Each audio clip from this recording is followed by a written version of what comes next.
see the vast changes coming in on how we're going to need to grow our own foods, but then, looking at the nutrient content within the foods and, what's going to disappear out of the stores, what's going to get cheaper in the stores, what's going to get more available, and then how that's going to, really tweak people's health. And this is all going to happen in the next 12 months. So it's super relevant right now. Absolutely. People, it's coming out in the press now. They're preparing people for it. But even I think it was the UN 2 years ago now said there was going to be a famine of biblical proportions. Might not have been quite that long ago. They've been telling everybody to do from the beginning, or they're telling everybody what they're going to do from the beginning, haven't they? All hidden in plain sight. How are people going to keep themselves healthy as they change their diets and foods become less available, and they don't have the money to buy proper foods anymore, and people switch to junk because they can afford it and it's something that fills the belly? There's all really nasty things coming down the way that people's bodies are going to be so heavily affected by what they're putting in them to stay alive. How did our ancestors get through a cold winter in Northern Europe, for example, where they fermented, when the harvest was over, they fermented everything they possibly could, from beer to wine to chutneys to relishes to cheese to everything, to get over a cold winter. And we're probably going to have to go back to that to some degree.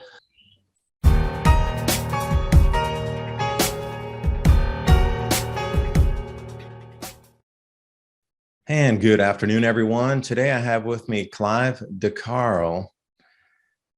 Now, as we move through these transitions here into the fertilizer shortages and less foods being grown, the hyperinflationary push on foods where people are going to start making a lot different choices on what they eat, what they put in their bodies, how's that going to affect nutrient intake? Because over here on Clive's site, clivedecarl.com, quote, there are only 3 reasons that we lose our health: physical damage, toxicity, and nutrient deficiency.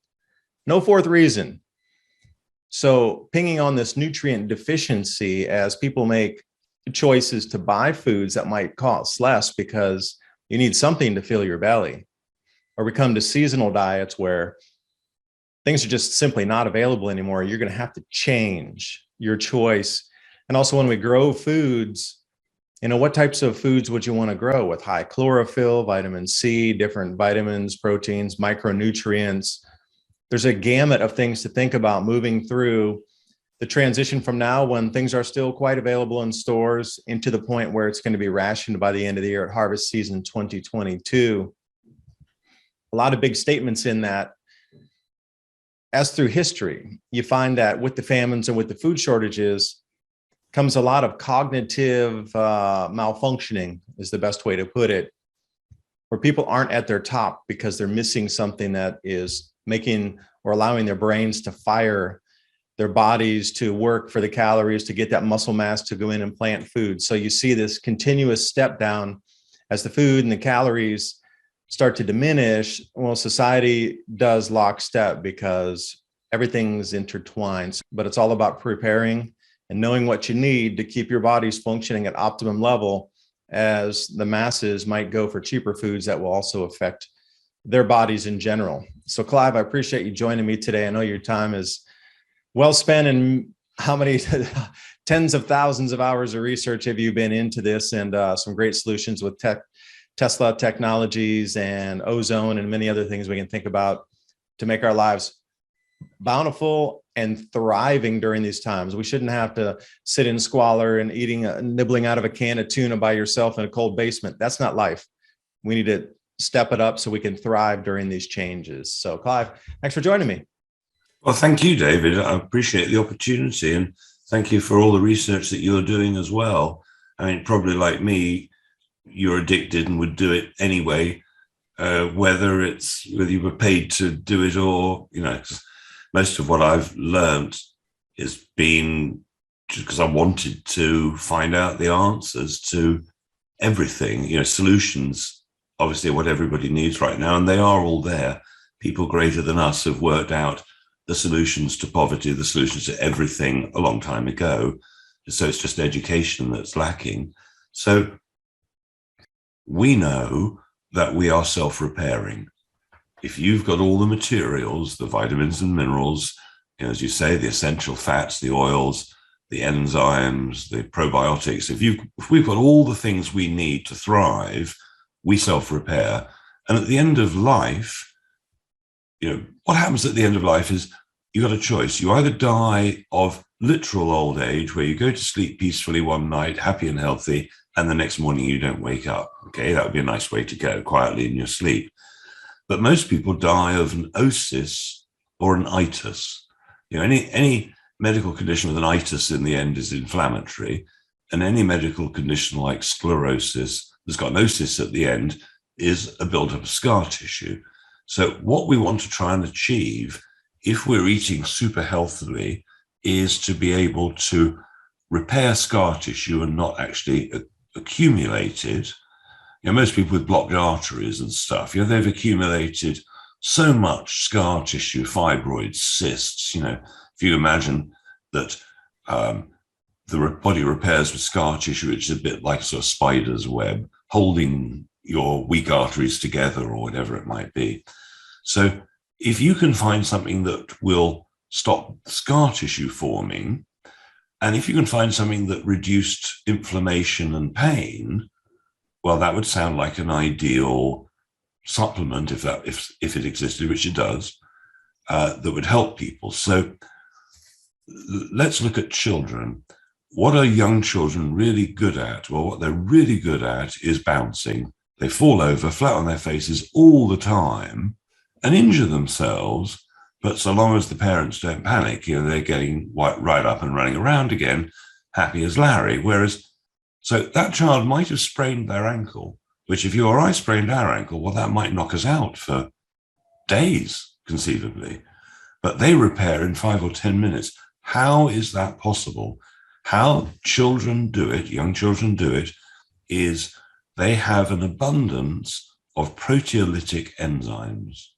So proteolytic enzymes are the enzymes that stop pain and inflammation in the body, and they stop scar tissue because the body can just rebuild properly, assuming the child has decent nutrition to be able to repair virtually instantly. But as we get older, obviously, just like we make less of everything as we age, we make less of these proteolytic enzymes. And so people often ask me, well, what's the most important stuff around? Is it vitamin C? Is it magnesium? What are the important things? And one can't narrow it down to just one thing, but there are a few that you could count on two hands that are absolutely life-changing once you understand how simple the explanation of why these things work. Like with proteolytic enzymes, it's not hard to understand, and good examples are silkworms. How the proteolytic enzyme that I've got on my website was discovered by Japanese scientists some 30 odd years ago, and they were studying silkworms. So the worm encapsulates itself in the pupae, this sort of shell thing, and it's as hard as rock. You might need a hammer to try and break it open. So it's totally protected against predators. The risk is coming out. So if it comes out really slowly, then something could be waiting there, waiting to eat it. But the Japanese scientists realized that it took seconds, just a few seconds, and the silk moth was flying away. And they wanted to know what the material was that the silk moth was producing to dissolve this rock hard surrounding. And it was a bacteria. And so they realized that this bacteria ate protein, but specifically foreign protein. I mean, we're made up of protein, right? But it won't eat us. It'll eat what it perceives as foreign protein. So a cyst, fibroids, scars, inflammatory conditions, that's what it sees as foreign protein. And it's an amazingly interesting material. And I would say, well, I used to interview people over the years and say, look, what do you think is the most important? And probably more people said digestive enzymes than anything else. The difference between the proteolytic enzyme and the digestive enzymes are, if let's say you wanted to eat a steak, but you were elderly, you couldn't digest food and really get the goodness out of eating a steak. So if you took a proteolytic enzyme at the same time as you ate the steak, it would sort of virtually dissolve it. And for old people, digestive enzymes are incredibly useful. And again, on the site, I've got a blend of them. So people, there are specific ones, not on my site, but you can get specific ones for people who are lactose intolerant. So suddenly their body is able to digest lactose if they have to. And there are ones for carbohydrates and so on. But of course, we make them in our body. I mean, if people have problems digesting carbohydrates, one of the tricks is to chew more, because enzymes are created in different parts of the body. But when you're digesting carbohydrates, they're created in the mouth. So the more you chew anything that's carbohydrate, the better you'll digest it. So let me ask you, with the different types of enzymes, like protogenic enzymes, are there any foods that are out there in our supermarket or in our own gardens that we can grow that would contain some sort of enzymes? And again, when you're talking about digestive enzymes as well, what types of foods would help us lean toward that? Because, knowing where we're going to go with the inavailability of some foods, and it's going to be the seasonality of foods that's going to be really affected. For example, in the States, you can get strawberries in the middle of January, which is completely out of season.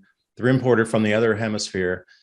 But when we start to see supply chains constrict even more, and we really do get back down to seasonality, well, what's grown in this season is what you get. Okay, we get pumpkins in the fall, we get apples in the fall, that's great. But can we grow something through the year, even in our own grow bags or gardens or indoor protected greenhouses, that sort of thing, that would contain either of those two enzymes? Well, types of enzymes. There's a range of foods that are famous for their enzymatic qualities. Pineapple, for instance, breaks down lots of foods. Papaya does the same sort of thing, and bromelain and papain are the enzymes that if people have got digestive enzymes, they'll recognize those too. There are things like beetroot. Let's say you had apples and you made apple cider vinegar. That's a digestive enzyme. Anybody who gets acid reflux, anybody who's told that they're making too much stomach acid, it is likely the opposite. And by taking apple cider vinegar, a tablespoonful or two in some water, half an hour before eating, they may find that their acid reflux and their bloating, it becomes a thing of the past within one meal. So digestive enzymes are definitely worth looking at. But the difference between a digestive enzyme to break down food is different to the proteolytic enzyme use that I'm suggesting. So you'd want to take, if you want to break down, tumors and fibroids and stuff, you want to take it at least 2 hours after you've last eaten. So instead of digesting the food, it's now digesting your foreign proteins. Interestingly, it's illegal. This particular one is illegal in Europe, right? And it's going to work when they don't want you to have it. Imagine that. And then I'm just curious your thoughts on using baking soda for some of the same. You could have this debate all along, too acidic, or, can you balance your alkalinity? I mean, what are your thoughts on baking soda? Because I'm seeing in a lot of, prepper websites currently, get baking soda. It's, obviously for the wounds and for different types of things like this, washing vegetables, etc. But also there's a lot of recommendations of using a teaspoon or whatever, quarter teaspoon in water for something of the same effect to, cancels out some of that heartburn, just as a quick, easy remedy. I mean, Tums is made pretty much. But it's the wrong remedy. It is the incorrect remedy. They've taken the mainstream explanation of bicarb. So I can explain it so everybody will understand. Bicarb is alkaline, therefore it'll turn off stomach acid or any type of acid that's in the stomach. You see, so somebody who's having what they think is too much stomach acid, it isn't too much stomach acid. It's probably too much lactic acid, not stomach acid. So when it's got their burning in the throat, it's usually a lack of magnesium, because if you're low on magnesium, the valve at the top of the throat doesn't work properly. But by using apple cider vinegar half an hour before a meal, they add extra acidity and their body can start to work properly again. It's not that people need to take something like apple cider vinegar forever, and you want the organic, raw, unpasteurized stuff, obviously. But you can use other materials. I mean, stomach acid is hydrochloric acid, like 3 or 4% hydrochloric acid. And they actually sell online hydrochloric acid tablets that you take with a meal. You can use betaine, which is a beetroot extract, betaine like beetroot, and that also provides more stomach acid for better digestion. So, people with poor digestion, almost certainly they're not making enough stomach acid. And so digestive enzymes often have betaine in them or similar materials. I mean, I think everybody over, let's say, 50 or something like that would almost certainly increase their lifespan if they were getting the most out of the food that they're eating. But the reality is most people are poisoning themselves with the food they're eating because they haven't chosen organic. I stumbled across an article here just this morning that says the UK is going to experience energy poverty because just as the status quo to heat your home as you did last year, it's going to cost you, I guess, 1,100 pounds more this year because of inflation built into it. So people who aren't making very much money are going to have to really make some choices of heating or eating. And there's a new term for it called energy poverty. And that was specifically based in the UK. So seems like everybody's getting hit from every end. And then if you can't afford your own basic heating, are you going to be able to afford to go to the doctor and, get prescriptions and buy that? I know it's socialized healthcare there, but still there's some cost involved. Well, in Germany, they're already rationing diesel. So that's a straight knock on to agriculture. Do you know what happened in Cuba when the Soviet Union collapsed and they knew that they only had 12 weeks of oil left? Do you know that story? I'm a little familiar with Cuba, the way they revamped agriculture, but I didn't know the lead up to that. It's incredible. So overnight, pretty much, they get the telephone call from the Soviet Union. That's the end. We can't support you anymore. And so they had a few weeks to prepare for what that meant. So that meant no more oil no more diesel for the tractors, couldn't get the products into the cities. And they ripped up the paving stones in Havana and other places and started growing like mad because they knew what was coming. So on average, everybody in Havana lost 20 pounds. Everybody in Cuba lost 20 pounds in weight on average, as basically they starved. They fed the tourists, but they were forced to switch over to natural agriculture, permaculture systems, and so on, because there was no nitrogen fertilizer coming. And of course, adapting from nitrogen to organic is a tricky thing to do fast. And so there's a wonderful story called Peak Oil, Cuba. I can't remember the full title, but it's Cuba Peak Oil.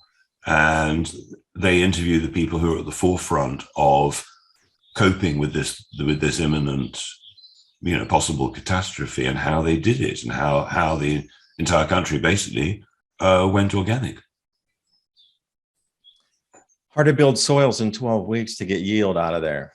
It's not easy. However, I had an organic farm for years, and we used various nitrogen fixing materials, which worked very well. But that you've got to wait a year. Yeah, and that's kind of what we're up against here with the nitrogen fertilizer shortages, the inbound. There's so many shortages that are showing to be inbound right now with farm inputs. Yeah. So, can we switch over quickly? Nope, not a chance. And how many people know how to grow their food? Most everybody has forgotten because they're relying on a system now. So, and even if they knew, it's not easy. No, I grow my own food out here. Do you know how many losses and things I learned to do better over the last year and a half?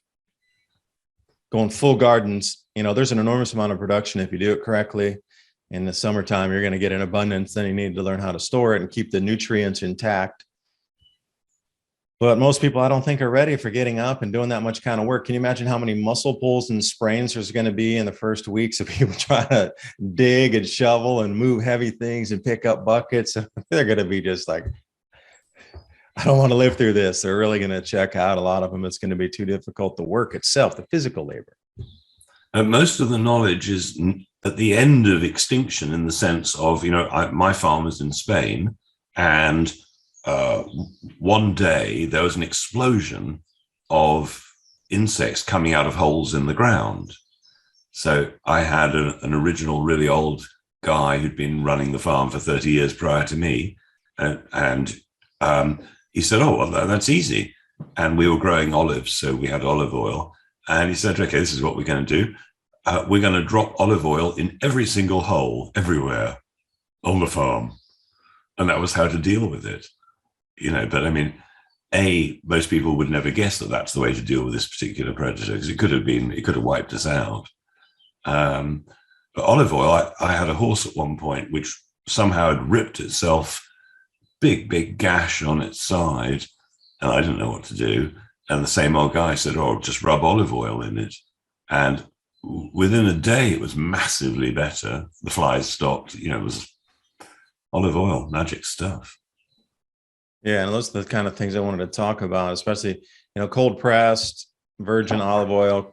And I know it's not the greatest for cooking, flash point, heat point, etc. But now one thing we noticed last year was, in the garden, if it's not netted, you're going to get an enormous amount of, slugs and caterpillars and just eggs under the insides of, leaves. And if people don't have access to a lot of water or very clean water, then to try to, rinse that off and then cook it. And there's a whole gamut of things to think of with fresh veg coming out of your own garden, especially if there's just, natural cycle of nature included into it. How many times we've either scraped eggs off or ripped that part of the leaf off and then thrown it away because we just didn't want to clean it or have a chance on a slug or something like this getting ingested. Even a tiny slug is going to create some health problems for you. So baking soda and water, here we are.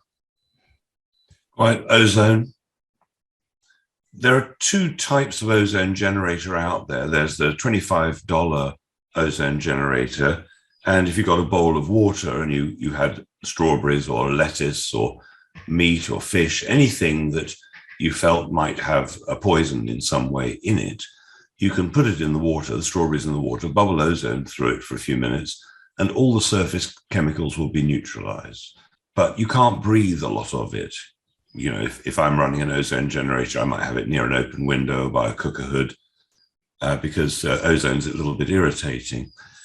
Because I'm trying to boil it down. People are behind the eight ball right now. The news awareness is coming out that they need to get prepped out. And suddenly they're just going how do we even start? Okay, taking a look at your seed stock, et cetera, and what kind of seeds you want to grow.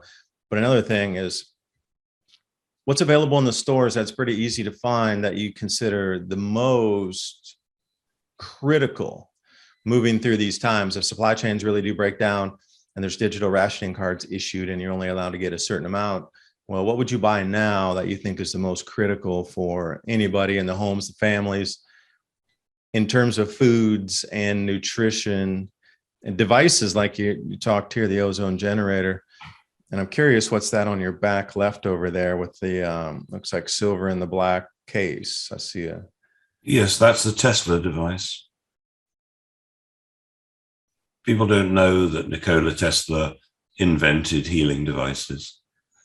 I have the autobiography of Nikola Tesla sitting right over there. Now, it depends which one. There are two out there. There's a real one and a fake where he says J.P. Morgan was the best thing out, and there's another one where he doesn't say that. No, this is the one where he definitely talks about how Edison also had taken advantage of him. And then when he came to collect after inventing the light bulb, he goes, "Oh, it was a joke, old boy." Didn't you know American humor? And he goes through the whole story of how he got shafted by Edison as well. That's the book I have. So I've got almost all Tesla's writings, I think. Not that I've had a chance to read the vast majority of them. So when we were at AV10, I had a really big Tesla device with me then. Did you see that? You were so busy, and I was my first time being there and, trying to meet different people. So I cannot remember seeing it or referencing it. No. So you had a crowd around you then too. As soon as you stop, whoa, she's movie star style, and everybody there was like, Clive, Mm-hmm. And then I'm over here, David, new guy, forget him, Well, no, you were attracting people as well. I think that it's just talking about ground solar minimums, it gets people a bit worried. Well, they should be. It's coming home to roost this year. I do believe, in all honesty, that this year is the year that our civilization starts to shatter because of non-available foods, economic declines, and just people's response. This interplanetary magnetic field continues to shift, and the outer planets are showing signs. Pluto's atmosphere collapsed and Neptune's atmosphere reversed. And they just have these bevy of news articles on how this massive swing shift in cooling temperatures on Neptune, and then the X-ray flares off Uranus that are seen with the naked eye, minerals glowing with auroras on Mars, and then our atmosphere is starting to behave strangely now. So these electromagnetic effects sweeping through the solar system, all the way from the sun to the outer planets and beyond, it seems to go lockstep where there's more government control, or dripping in more fear to try to maybe counteract that intuitiveness, or that whatever's happening with our perception, to plug it in. Like you talk about chlorine molecules and fluorine molecules being so much smaller that plug into iodine receptors. But think about that too. Fear might plug into something that should be filled with intuitiveness, perhaps. I don't know. I'm trying to make a correlation there. Yeah. It's an interesting point. And of course, fear is their favorite weapon because it's free. Yeah. I'm just trying to talk more about solutions, because obviously we can identify the problem like a million times over going through the news in any one day. Obviously there's a problem.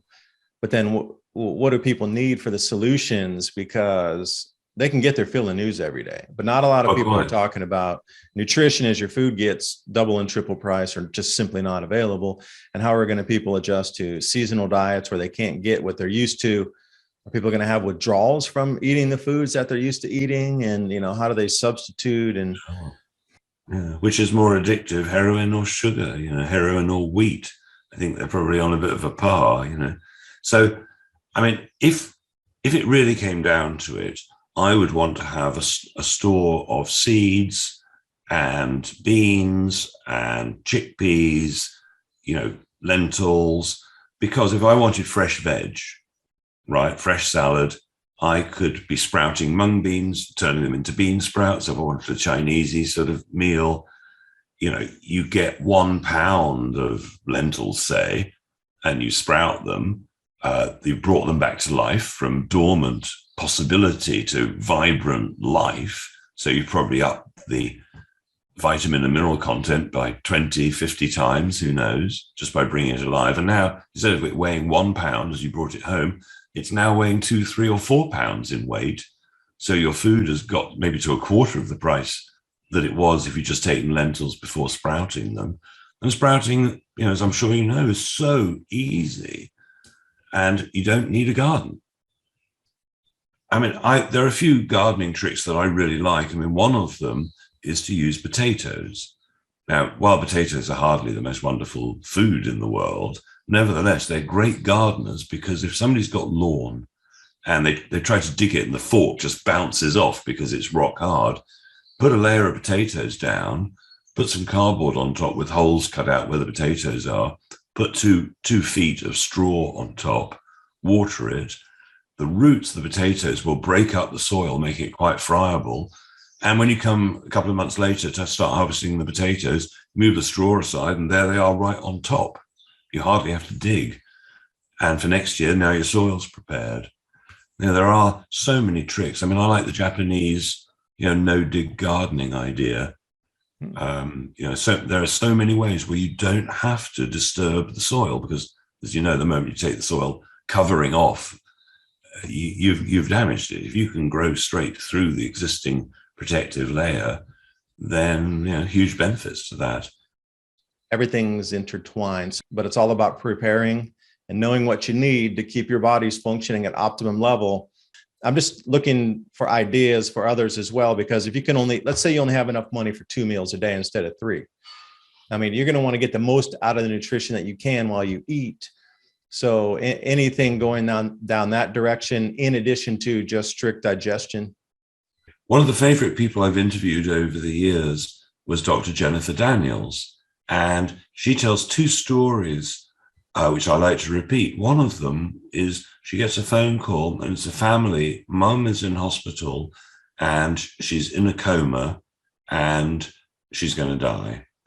But they have to keep her alive for like 8 days, because if they do, the family inherits something like $700,000. So the task for Dr. Daniels is keep Mum alive for at least 8 days. So what can you do? Because in the hospital, they won't let you give them supplements or whatever. And she's in a coma anyway. So what she says is, look, get the best organic vegetables you can get and simmer them for hours and hours and hours until they're a mush. Strain the mush through muslin or cotton or something till you've got clear liquid. Prop mum up in the bed in a coma. They still swallow. And half a teaspoonful or whatever you can get in of the broth. And mum lived another 2 years. That's mega nutrition for somebody who hasn't got the strength to digest. You're pre-digesting it by breaking it down into the smallest component ever. Then Jennifer herself, who'd been vegan for an incredibly long time, has got so weak she can't get out of bed. And her intuition kicks in and says calves liver. She has a maid, she lives in Panama, sends out for calves liver and is out of bed by the end of the afternoon. What was the deficiency on that? What was added back everything. in after? Everything. I mean, vegans have got a really hard time because they run out of B12. Now, it could be years before they run out of B12. Clive, you have that Tesla device behind you, because talking about frequencies, yeah, that's the same with anything. Good or bad is how are you going to use it. Electricity is good or bad too. I could electrocute somebody, or I can heat my home with it, or I can, drive a motor and grind some grain into flour. Or at the same time, negative frequencies coming off of electrical devices, phones, smart meters, etc., compared to with what you have there in the background. Can you explain that Tesla device that we're looking at in the top left of where you're sitting? Sure. Tesla in general has been written out of history. He's becoming known a bit because of the car connection, but Tesla was the greatest scientific genius from an electrical perspective ever. And 100 years ago, everybody would have known his name because of, he lit the world, with his AC electricity and his Edison connection and so on. So, but what people don't know is while he patented everything he ever invented, he didn't patent healing devices. And at the end of his life, when he was near death, one of his big regrets that he wrote about was not doing more with the healing devices. But he was so convinced that the world would accept wireless transmission of power that he felt that the healing devices could come later.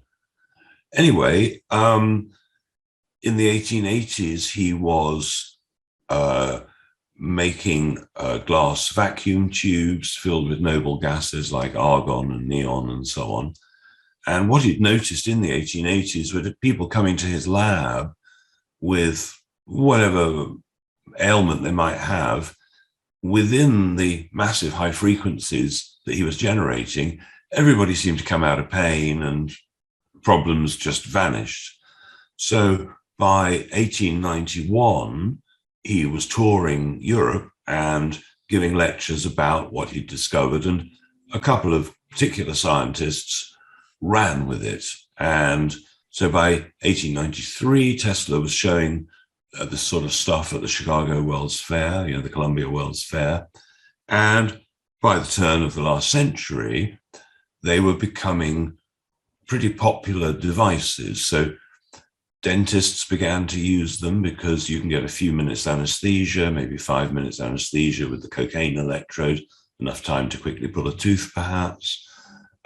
Hairdressers were using them to restore hair, and people were buying them to use at home, right? You'd by 1910 or something, your local pharmacy probably would have had one in the window because they were made at that point to run off AC or DC, high voltage or a battery. You lived on the farm and you were 3 days mule ride to the doctor, assuming you had a mule or you had a doctor. So, but if you had a battery, you could run this stuff. So, 1843, it's almost 200 years ago, Guy's Hospital, one of the big hospitals in London, had an electrotherapy department where they were treating people with, battery technology, Leyden jar technology, and with incredible results. So by the turn of the last century, electrotherapy was one of the more important departments in every hospital. But obviously, as Rockefeller medicine took over, it was seen as a big threat. And various things happened. And so why is this technology written out of history? Well, the course of events was radio got invented. And everybody wanted a radio. And this technology at this frequency, it's a long wave frequency, interfered with radios. So globally, the manufacturers of the hospital type technologies switched to shortwave. And at the same time, then valve technology was coming out. So they switched from the old original technology, which is resonating Tesla coils. Now, there are some people who say the cells of our body resemble resonating Tesla coils. They charge up and discharge. So these machines have two resonating Tesla coils and capacitors to charge up and discharge. And so radio comes out and the hospitals have to do away with all their equipment, and they switch to valve technology and shortwave because they didn't realize that it's not the same. Tesla coils are very, very special. Basically two resonating Tesla coils, unlike Rife technology, where you dial up all the individual frequencies you want, these resonate across the spectrum. You can change it slightly by using the different gases or whatever. So then what happened was World War II. Now, you can convert the big machines into very powerful radio transmitters, and because they were worried about spies, they again stripped these machines out. Then after World War II, they stopped teaching it, just gone from the from the schools. However, surgeons still use them today, and that technology is called diathermy, and ophthalmologists love it. Various surgeons love it because if you cut with a scalpel, it bleeds. If you cut with electricity, it cauterizes it, so there's no bleeding. So you don't want to bleed if you're doing an eye operation. So you can cut without needing a scalpel. So that side of it is still known about and taught to doctors. But what the doctors aren't taught, that if you change it and turn the frequency right down and use it in a different way, you can heal rather than cut. So that's the bit that's been lost. So what happened to the machines? Well, some 20 years ago, I was working with a medical doctor who told me about Tesla's machines. I had no idea. Nobody knows, virtually. And so I bought one. And the one I bought was decades old. And it didn't have an instruction book, but it was fine because it only had one knob, had an on-off switch and a volume knob, you might say. So over the years, I've got to know everybody who repairs them because not every electrician knows how to deal with resonating Tesla coils. So I've got a team of people now who search the world for them. I just bought one in India. And then over the years, we've worked out which ones are worth restoring and which ones are just rubbish and not, haven't stood the test of 100 years, for instance, where others are just fantastic. Is the technology able to be replicated to build new sure. devices versus finding old ones that have to be refurbed? There are two issues. There's the machines. Anybody can wind a Tesla coil. That's not hard. Where it gets more difficult or more, they're electromechanical. So not only have you got frequency generators going on, but you've got little 100-year-old moving parts. And so it helps to know about that side of it.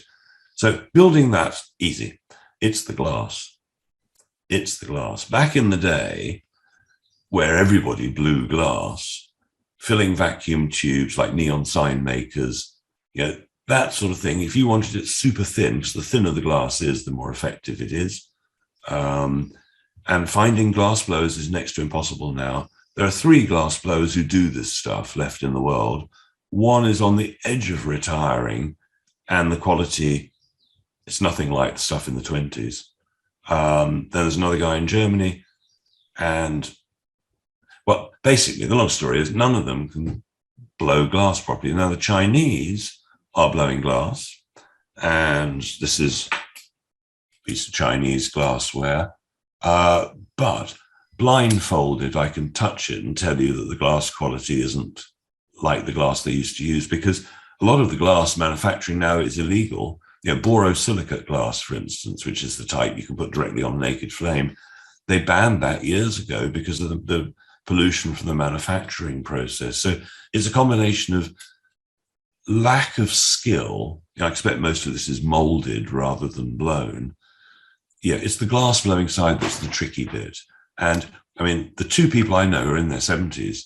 Their children don't want to do it. And, they just, it's who wants to become a glass blower these days? Apparently not. But again, because this technology has just faded out, but long term, I would like to remake the machines from new, but then you've got the regulations, you see. I mean, all of these devices are 100 years old and working strong. It's not UL approved, Clive. You're not allowed to use it. No, exactly. That's funny. I tried to, I found some solar powered flashlights when I was over traveling in Asia. And then as I was trying to leave Asia with them, they're like, you can't take the flashlights with you. I'm like, well, wait a minute. I bought them in your country. And I'm going to, no, they may maybe get my luggage off the rack and then open it up. And they're like, see, you're flying back to the United States. You can't take that back because it doesn't have a CE or UL approval on it. So you're not even allowed to export it out of the country, even though in their own native countries, they were able to sell it there. But trying to export it back to, like you say, highly regulated nations. I mean, this is going to be the downfall of everybody. The high regulation in food and supplements and electrical devices, and everywhere you look, there's not even a single step you can take without the most absurd amount of regulation on top of anything that could get us off of these centralized systems. So the more they talk about decentralization and autonomy and power production and food production at your local level, community level, everything else on the more national, or even now what we're seeing is, full international treaties. What you just told me is fascinating, and it just gives so much hope that there are other technologies out there to start our new world with. I mean, it's going to deconstruct first before it gets reconstructed. And I'm wondering if these devices could be a pillar of the new world. Well, every community needs one of these. Every community needs one, because it's, there's a reason why nobody knows about them. There's a really, really good reason. Because you always talk about, fresh food, clean water, air, and sunshine being the pillars of health. Now, if we go grid down or we get into hyperinflationary food chains and food pricing, access to fresh food is going to get, it'll be a little more tricky. But then the clean water also. So if we're coming to a point where people aren't going to have access to as much clean water, especially more in a city environment, living out here, we have a pond and we got a wells and thing. But what's the average person to do to continue to maintain their health with, these access to cleaner inputs as the systems for delivery start to break down? I think iodine is probably the most important thing that people could stock up with, because unlike putting chlorine in the water, iodine will actually do you good as well as making the water safer to drink. Those life straws where you drink through a straw, and that, as far as I understand, that's just iodine inside that's slowly, working. So clearly filtering water, everything can be done for almost nothing if you really had to. You could get fine sands and so on. You make your own water filter with charcoal and sand. Lots of things you could do. Loads of ways that we can get around it. One of my favorites is, let's say that you wanted a multi-mineral and you had no money at all, but you had a bucket and spade. Well, you could go into the forest, dig up some earth, get some spring water, get some muddy water together and drink it. Perfect. Everything that's ever lived or died. The forest floor of an old forest makes the most perfect mineral supplement because it's totally balanced. Everything that's ever lived or died, bam, is in the soil. It's incredible. Every amino acid, everything.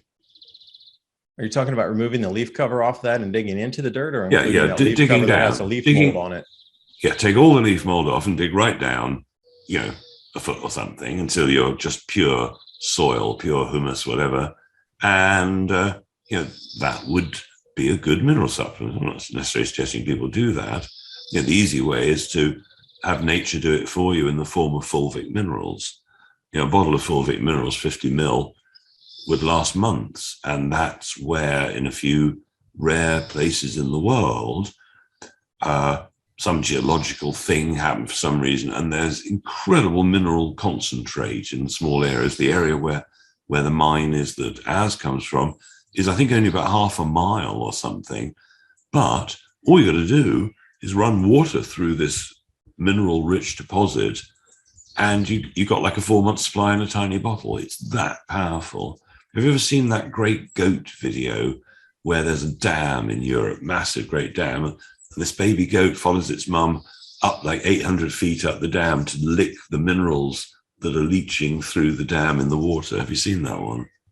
Yeah, it's almost nigh impossible. And you're like, that's impossible for them to do that. But just the way they're sitting there so sideways, tucked in on that thing, it just, and nature is remarkable. Yeah. And all that to get the mineral rich water. That bit of stone where they built the dam with was so full of minerals that they go 800 foot to find it. How do they even know it's there? Unless they can see in a different light spectrum, then there's some sort of frequency coming off those minerals. And salt, is the pillar of our world. They're worth their salt, when they're being paid by salt. So, and again, in sort of a supply chain disruption here, where does salt come from? I mean, if you're not by the seaside and you're not near a salt mine, and in the West they have the Great Salt Lake, well, obviously that's thousands of miles from where we live here, still several hundred miles from the ocean, tucked back behind a mountain range. So the average person, where are they going to find salt if it just disappears out of the supermarket? Well, funny you should ask that. Years ago, long time ago, I met this really old Nigerian woman, and she said all her ancestors had lived to over 100. And she was only about 30 when her tribe was discovered. Up until then, they were sort of on their own. And they were so far inland that they didn't know that oceans or seas or salt existed.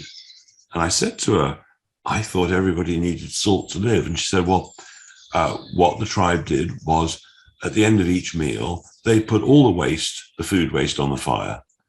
And the next day, when it was down to white ash, they'd take a couple of spoonfuls of ash and put it in the next meal, mix it in. So they were just always recycling the minerals to the maximum. So, I mean, ash, potash, that's potassium. Potash is great for the plants, the flowers, and for us. So it's a bit like, as I was saying with the soil, that all life is there. Minerals are not destroyed by heat. So you can burn it to the ground, and the ash is good for you. They put ash in pet foods, for example. It's not just to fill it, it's because ash is full of minerals. So let me ask you a question about dosage for the fulvic minerals. So let's say I take, a pound of like some incredible virgin earth soils from up on our forest, higher up the mountain, and, 1 pound of it, and then mixing in with the water, stirring it up and getting that slurry. And then you filter it off, obviously. And then you're talking about droppers. So we're not talking about drinking a glass of this. We're talking I am about talking about drinking. Yeah, no, I'm talking about drinking a glass of muddy water like a dog would. The dogs love muddy puddles, don't they? They just love it. They're always so just copy the dog, but you don't have to drink it from the puddle. But I mean, that sort of quantity. I mean, with fulvic minerals, they're so strong you only need a few drops. But if you're using muddy water, it's not going to be that strong. So you probably would have to drink a glass of muddy water. It's not something I've ever seriously looked at. It's sort of I've never done it. It's just notional. But many people, the head of the organic farming group in England, where they do all the certification. It was him who told me this is what you do if you're stuck with no money. So it comes from a good source, the idea. Okay, because looking into biochar, because we have a lot of fires when we're clearing out the brush around.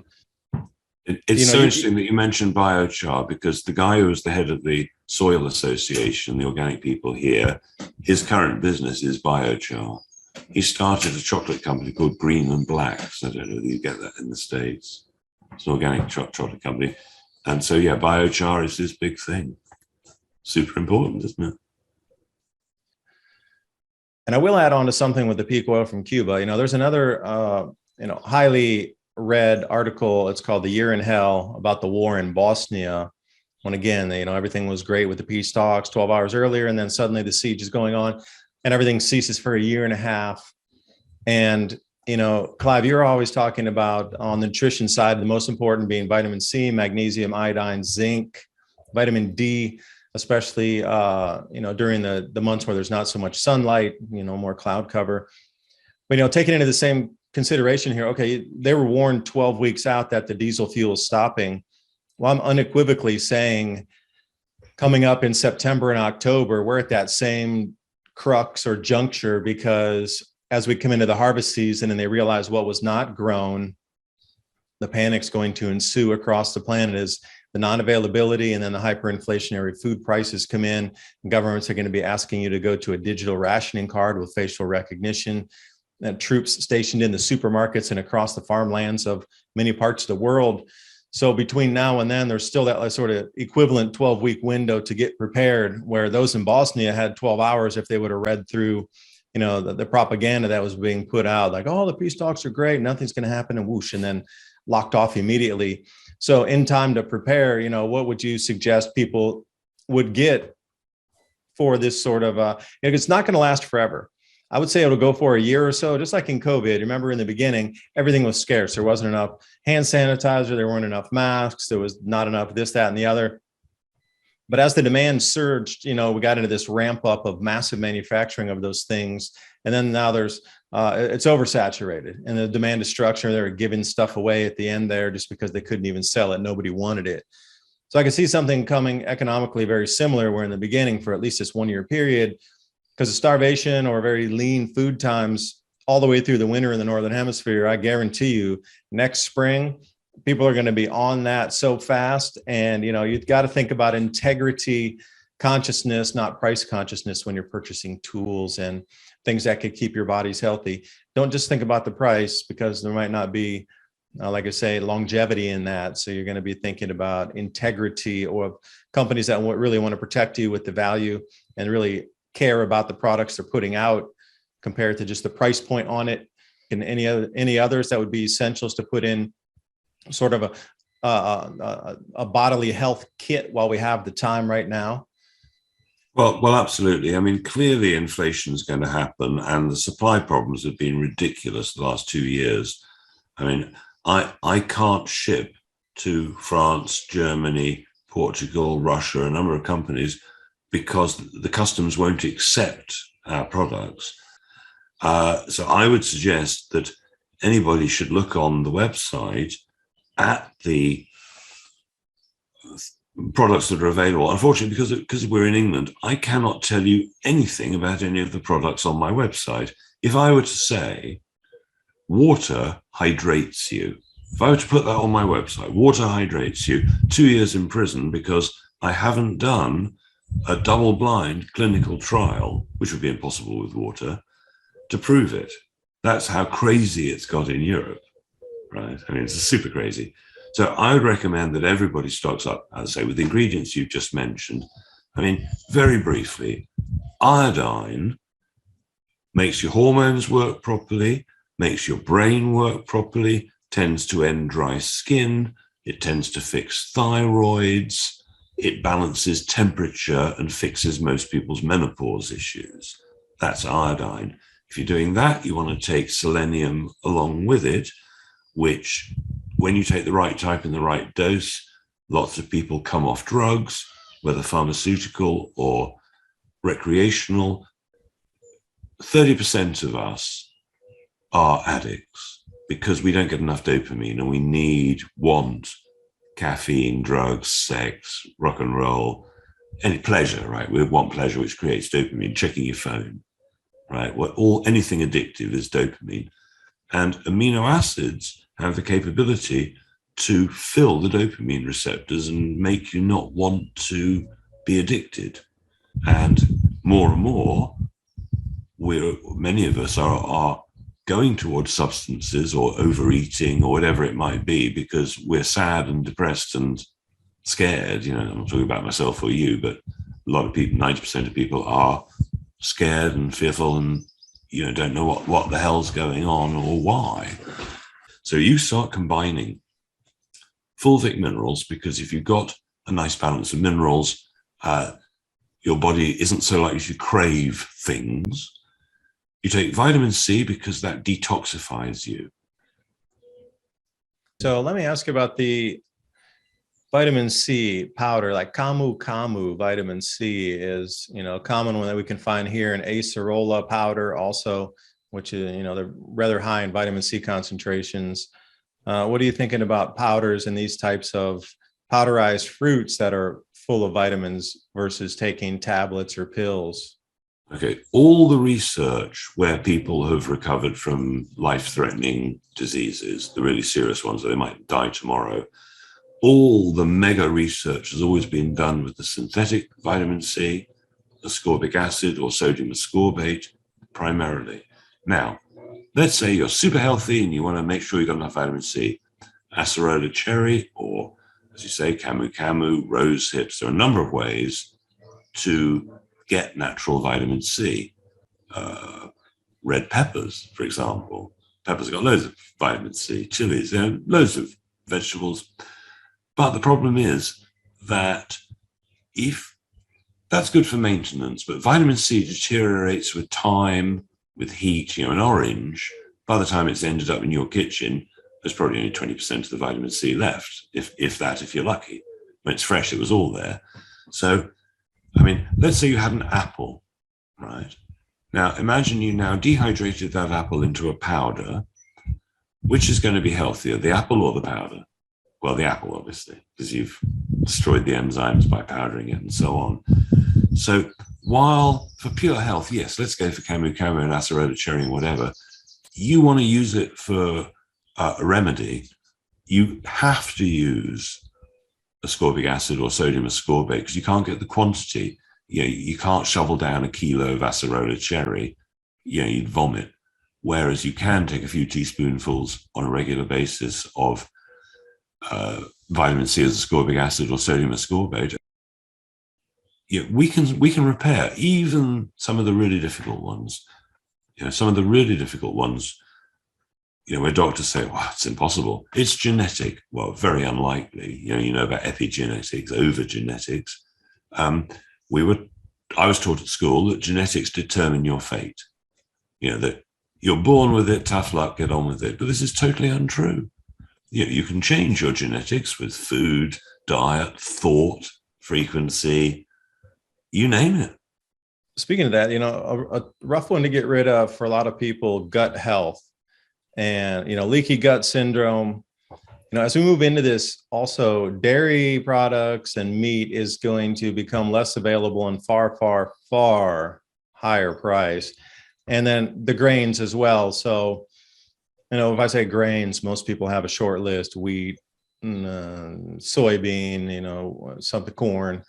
But what about, more of these ancient grains, the amaranths, the spelts, the millets, the sorghum, the buckwheat, these sort of things, because gut health is a huge thing. And, moving forward, I'm just predicting right now that people are going to have such terrible food quality that the amount of leaky gut is going to explode to the point where people are going to have such massive skin rashes and almost be inoperable because their skin is flaring off of inflammation from so much toxicity leaking through the gut wall based on the dietary changes. So just your last thoughts here on grains and dairy and gut health as we move forward these changes as well. Sure. Well, probiotics, probiotics, whether you've made them yourself by fermenting food or soil-based probiotics, which, I sell probiotics on the website, but you can make your own, obviously.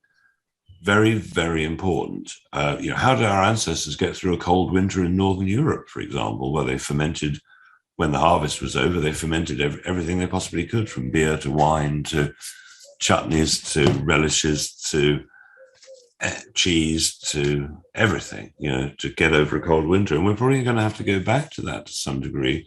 But at the end of a season where there's a glut of tomatoes or a glut of onions or whatever it is, that is the perfect time. If you've got glass jars, save them so that if you are growing your own crop of tomatoes, you probably, if you're successful, you have so many you won't know what to do with them.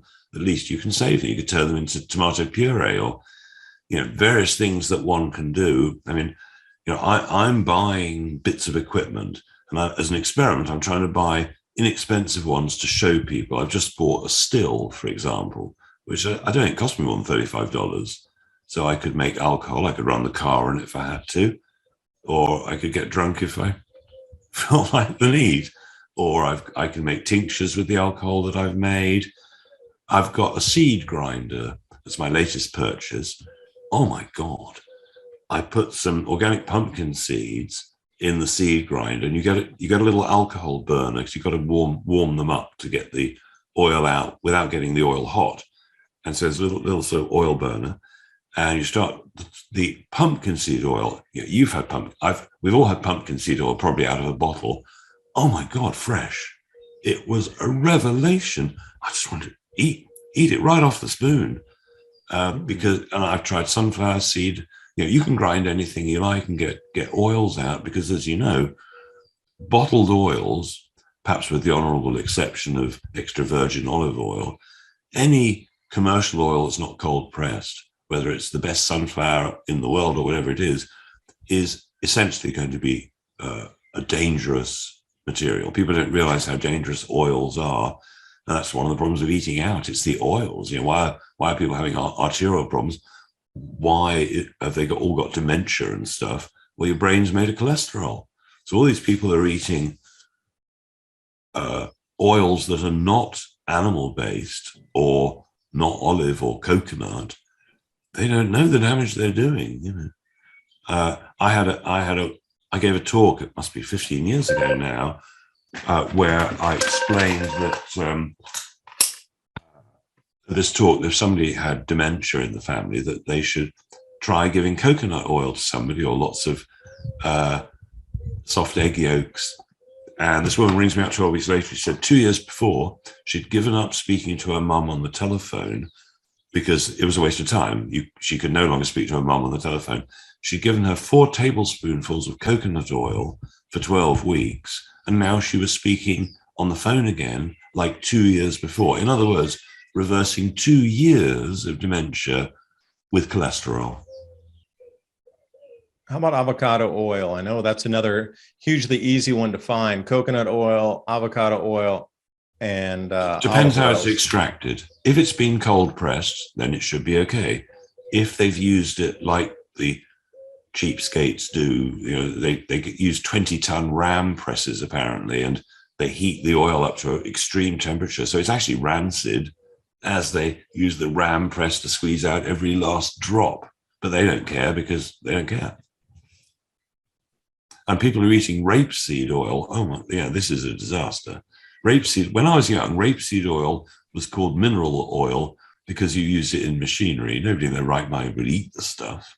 Yeah, there's a lot of rebranding around that, isn't there? Now, it's a canola thing here, and it's a rebrand, a mix. They try to get these oils that are very low quality, to rebrand the names of them. So they rebranded it all. And you just look at the quality of those oils. I mean, that's what you get in restaurants or takeaway play. That's all they use, because the cost point on that is so low, but they still cook the food with it. I mean, you can cook food without oils, don't get me wrong, but it's not you're going to need a nonstick pan, but that's not going to work either, because nonstick, that whole Teflon thing, forget it. I'll tell you what I use. On eBay in the States, you can buy glass frying pans, borosilicate, that you can put right on the flame, and put, and you can still buy them secondhand. You haven't been making them for 30 years or something. And they're great for cooking, because if you're cooking something, you can hold the glass pan up and look underneath and see if it's done without actually having to turn it over.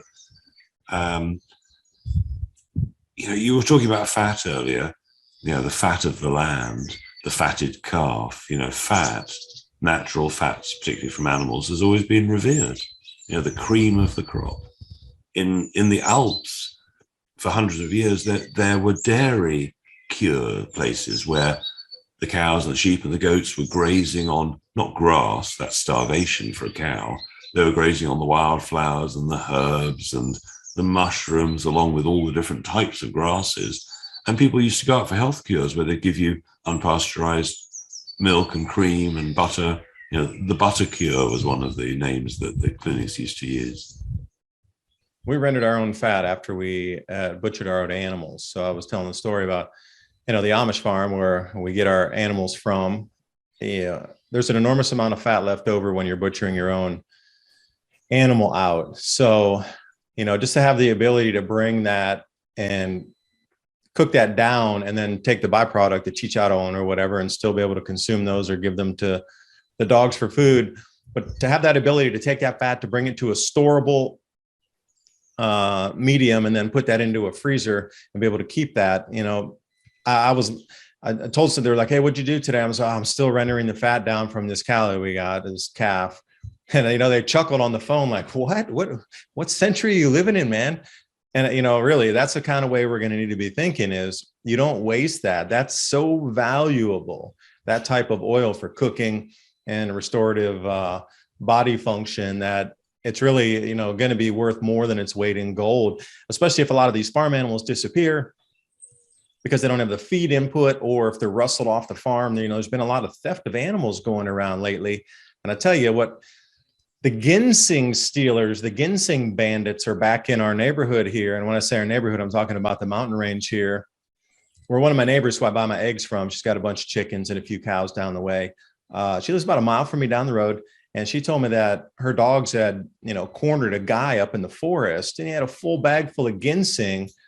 And he started right down near our property, where there's a little crossroad down here, and walked through our property all the way down, at least a mile down the mountain range here, just stealing everybody's wild ginseng off their property. So if they're already at the point of stealing wild ginseng and the ginseng bandits are back, and there's been a lot of reports of chickens getting stolen and cows disappearing out of the fields, and that sort of thing, in addition to the coyotes taking their share. I mean, if it's already at this level and it's not really mission critical yet, I just can't see that there being a lot of large animals that will provide a lot of fats in the future moving forward. So again, stockpiling anything we can now.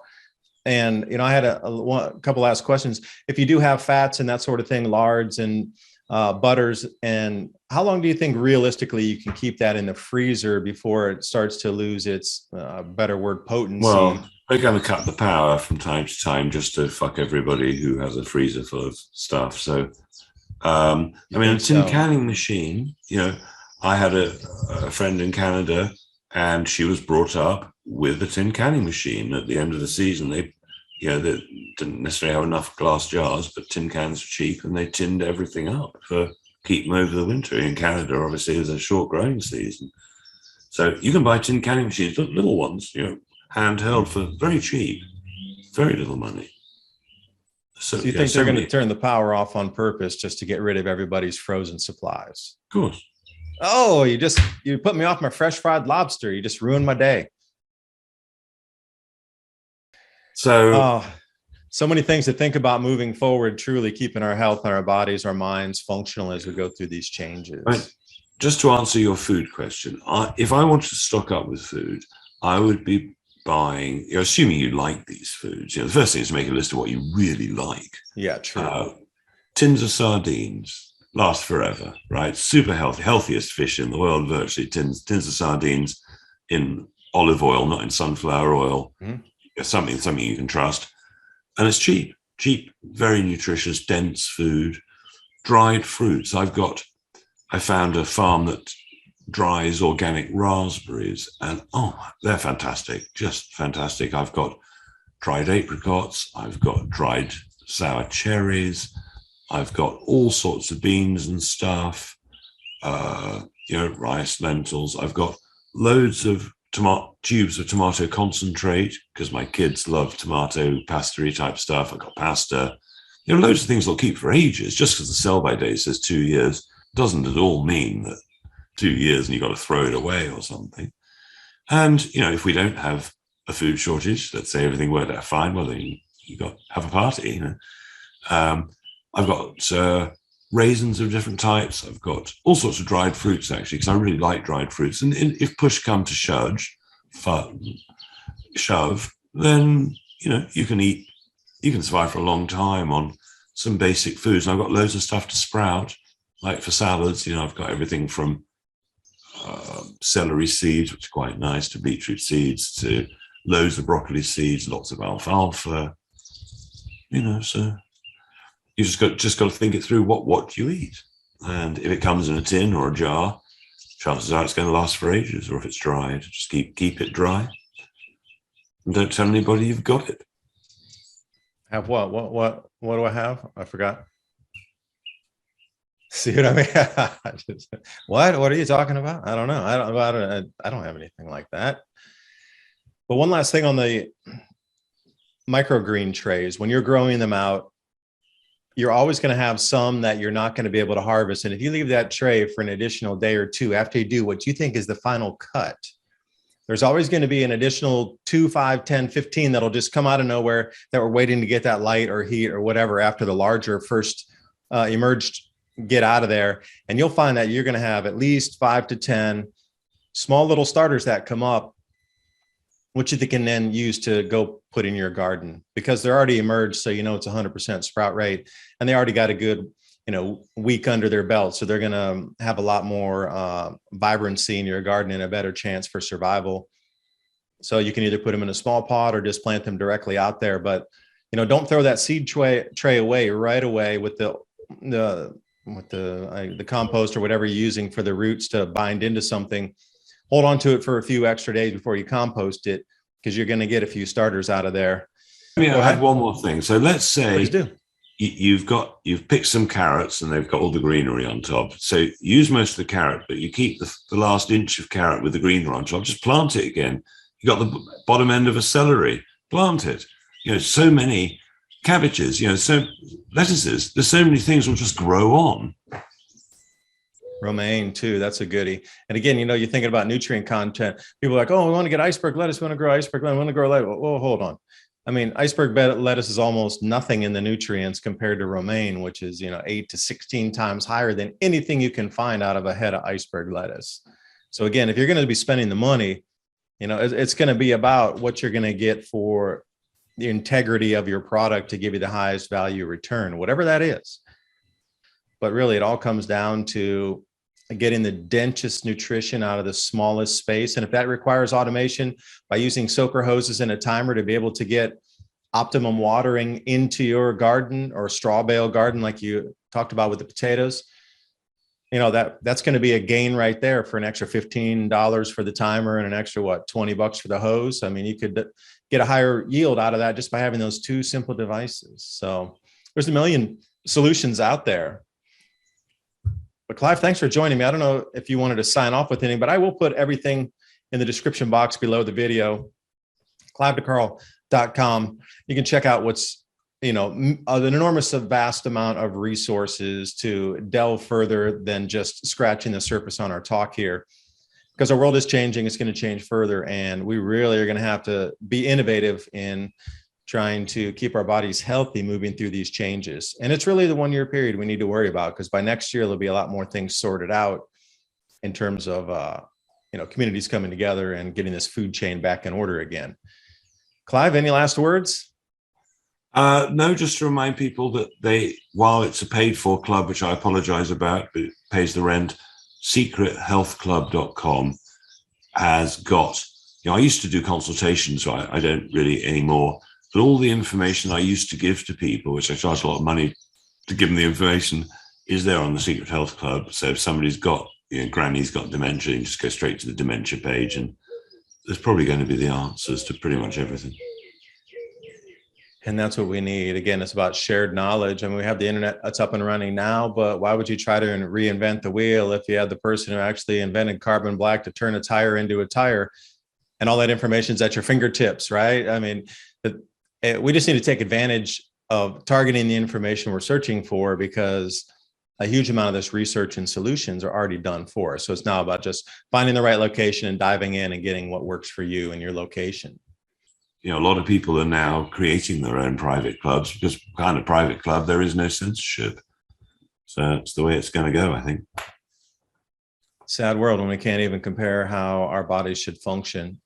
That's considered verboten in today's world. That's the kind of world we're living in.